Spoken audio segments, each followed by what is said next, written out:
15 pages that sent millions to their death. The Holocaust was already underway.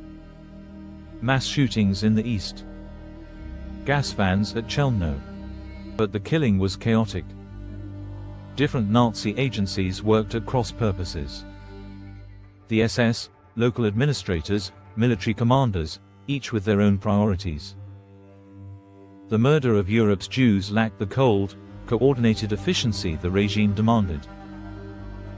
Heinrich Himmler, head of the SS, and his deputy Reinhard Heydrich, saw the problem. What they needed wasn't more hate. They needed efficiency. The solution, a meeting, not to debate genocide. The decision had already been made. This was about logistics, how to murder millions, systematically, with every arm of government involved.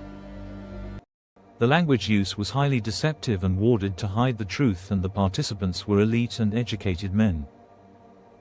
The meeting concluded that the evacuation of the Jews to the east has emerged as a further possible solution in place of emigration.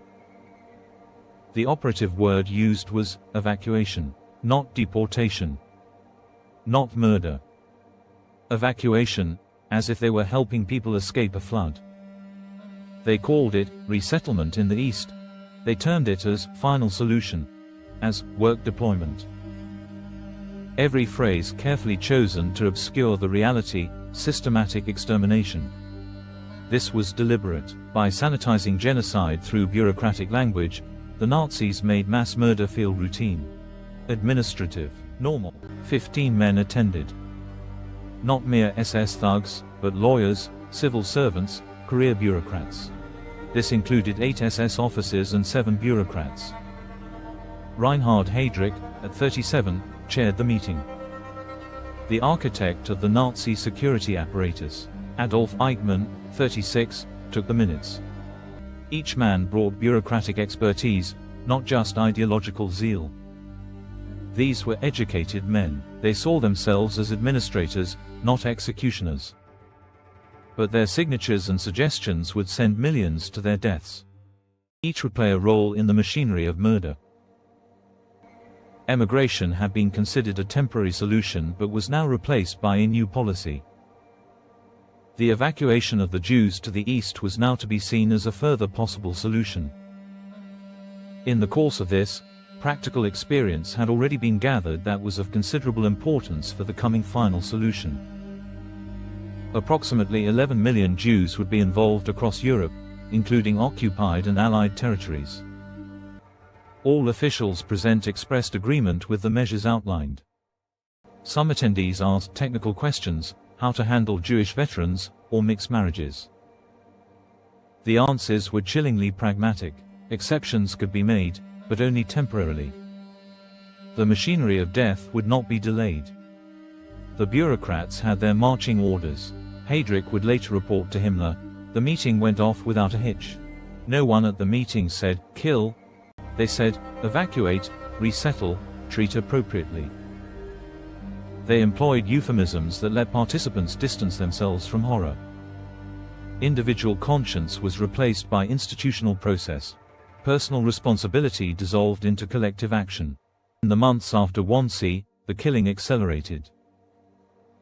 Auschwitz, Chelmno, Treblinka, Sobibor, Belzec, Majdanek, death factories operating with ruthless efficiency.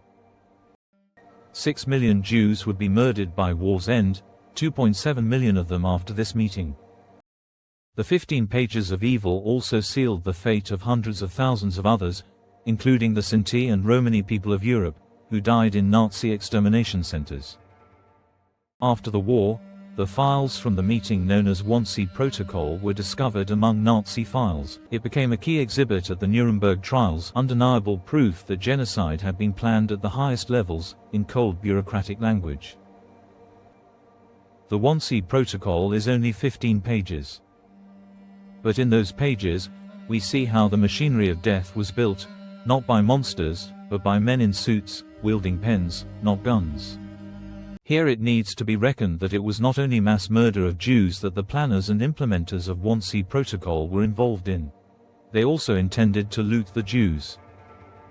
During World War II, Nazis stole over 600,000 masterpieces of art and culture belonging to Jews and to occupied nations to erase history itself. But 27 fearless women risked everything to stop them. These women didn't wear capes, they wore conviction and outsmarted Hitler's art thieves. They saved the world's greatest treasures. We have this video coming up shortly and hence suggest that you subscribe to get notified when we put it out. Meanwhile, do let us know your thoughts on this meeting that changed the destiny of over 2.7 million Jews and numerous others such as the Sinthas and the Romanis of Europe. If you already haven't, do subscribe to this channel, and like and share this video. Thank you for watching and looking forward to have you watch our next stunning video.